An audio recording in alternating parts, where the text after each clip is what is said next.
Well, good morning, everyone, and thank you so much for joining us for this edition of Hot Seat with Hinson. I'm Congresswoman Ashley Hinson from Iowa's 1st District. A pleasure to be with you today. So thanks for tuning in. And we have a very special guest today, a fellow member of our freshman class here in D.C., Representative Tony Gonzales from Texas's 23rd District. So good morning to you, Tony. Good to be with you, and thanks so much for joining us for Hot Seat with Hinson. Hey, Ashley. Thank you for having me. I'm excited about today. It'll be fun. Yeah. So, Tony, tell us a little bit about your district, because your district is on the southern border with Texas. That's one of the things we wanted to talk about today. Just describe to everybody who's watching today kind of what your district encompasses. Yeah, so my district goes from San Antonio to El Paso. It's 820 miles of Texas and Mexico border. That's about 40% of our southern border. It's both urban and rural. I have a lot of rural areas. It's larger than 30 states, 2 time zones. Like, I am on the road nonstop. And oh, by the way, it's also 71% Hispanic. Yes, a very actually similar makeup to my district in terms of rural and urban areas. But you are facing some unique challenges in Texas right now. And that's part of the reason we wanted to get together today, was to talk about issues that Texans care about, but also, most importantly, issues that Iowans care about, which are securing the border and, of course, our economy as well. So I obviously had a chance to be down with you, Representative Gonzales, in Texas in your district to see what was actually happening at the border at Del Rio sector. We had that roundtable with local sheriffs, local law enforcement, who were talking about their needs in keeping their communities safe as it relates to the challenges at the border. We saw the overflow facility at Eagle Pass that Customs and Border Patrol has put up. But you led a great delegation trip to show truly why every state's a border state, and so we could experience what you are actually seeing on the ground there. For everyone watching, can you kind of explain what you're seeing right now? That situation hasn't improved, but just give some of your firsthand experiences with what you're seeing right there at the border. Yeah, no, first, it was great for you to come out. You know, there's a lot of people that haven't, Kamala Harris, who haven't made it out to the southern border, right? So the fact that you were willing to come out here was great. And, you know, probably one of the most frustrating things for a lot of my constituents is they feel as if they're alone, as if they're forgotten, you know, and they're kind of on it's really the wild, wild west. I kid you not. And they're there alone. Nobody cares about them.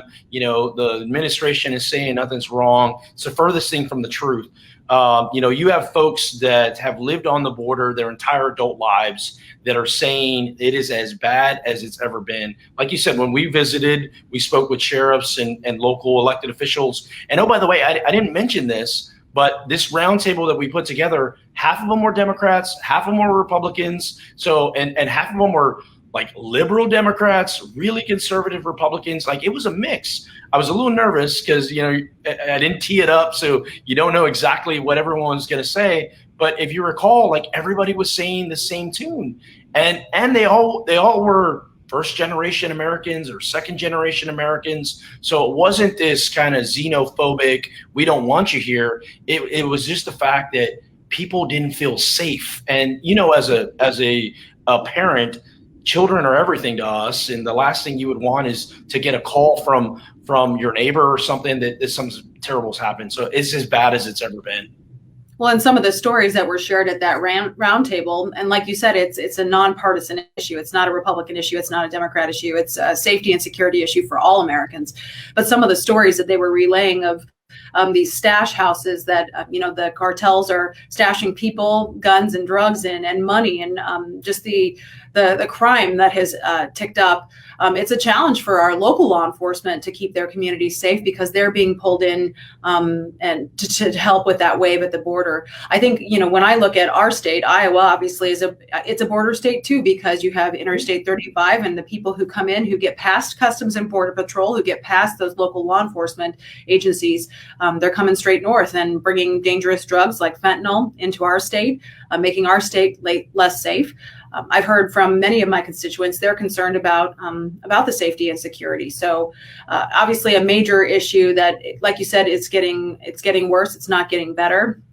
President Biden needs to go visit the border. Vice President Harris needs to go visit the border. And we've seen it firsthand. You're living it firsthand.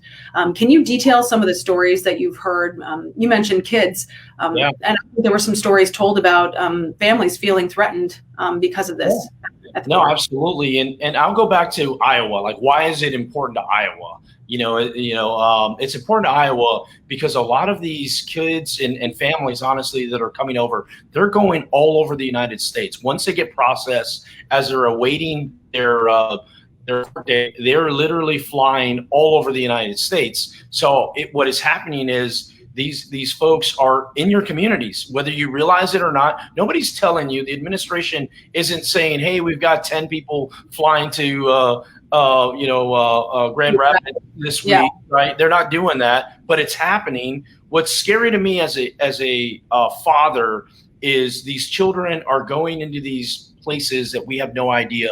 Nobody's tracking them after that, right? It's just really dangerous. So some of the stories.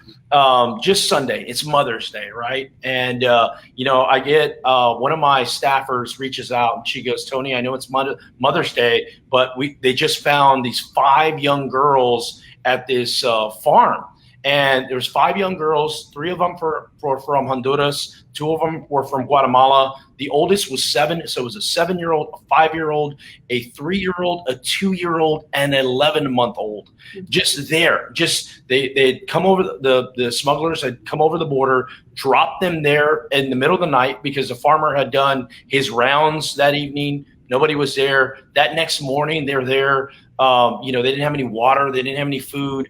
What I've been saying is there's only a matter of time before something very bad happens, and we need to act now. I'm trying to kind of tone down some of the rhetoric and just kind of entice the administration to work with us. Hey, come visit for yourself. Come, let's work together, because when something bad happens, no one goes, "Oh, it's your fault. I told you so."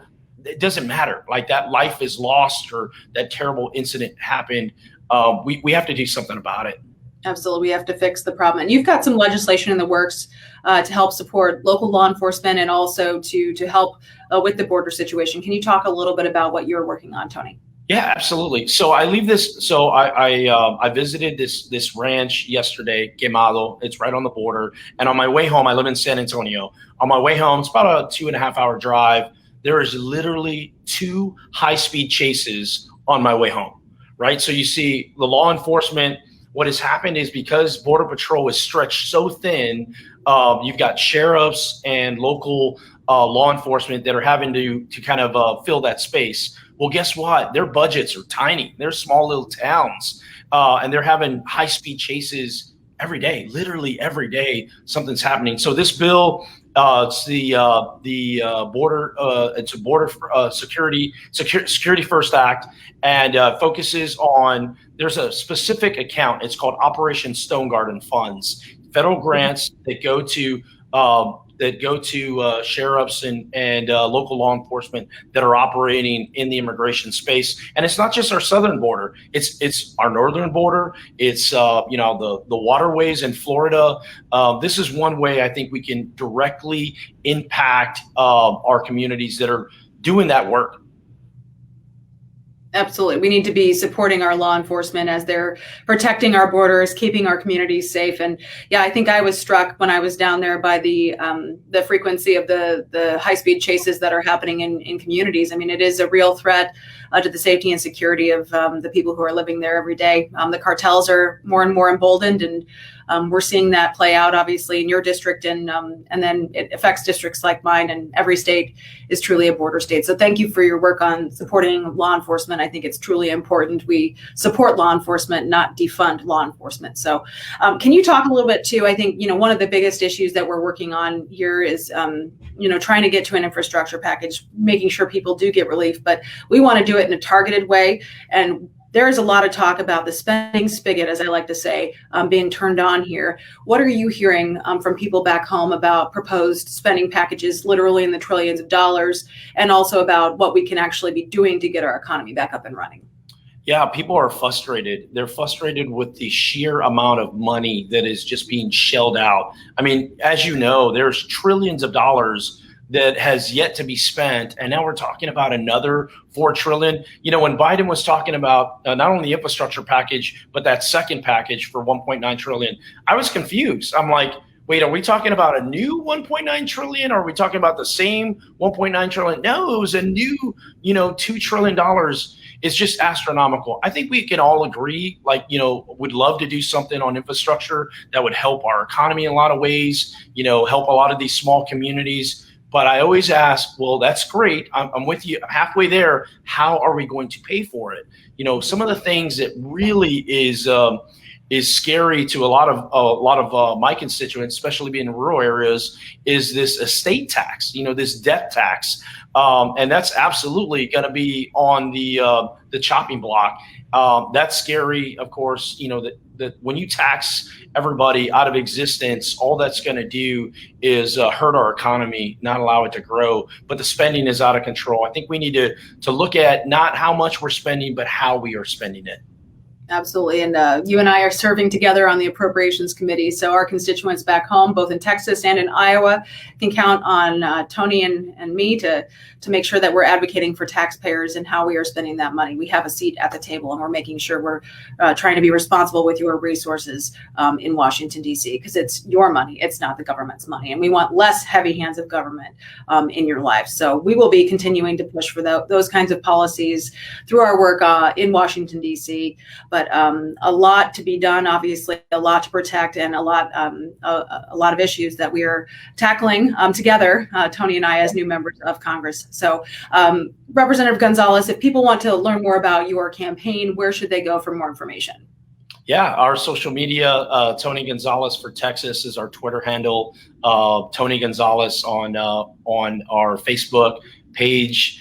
And so, please reach out. I would just say, I would echo, Ashley is an amazing colleague, very dynamic. She's not shy. She's going to get in there.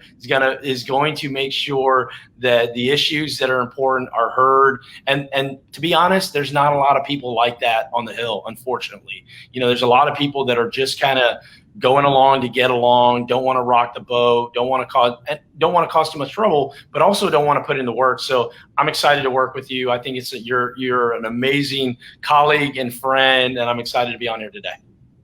Awesome. Well, Tony, thank you so much for joining us. And again, go to his website, Tony Gonzales for Congress.com, and my website as well, simple, ashleyhinson.com. We'd love to have you join our team, engage with us.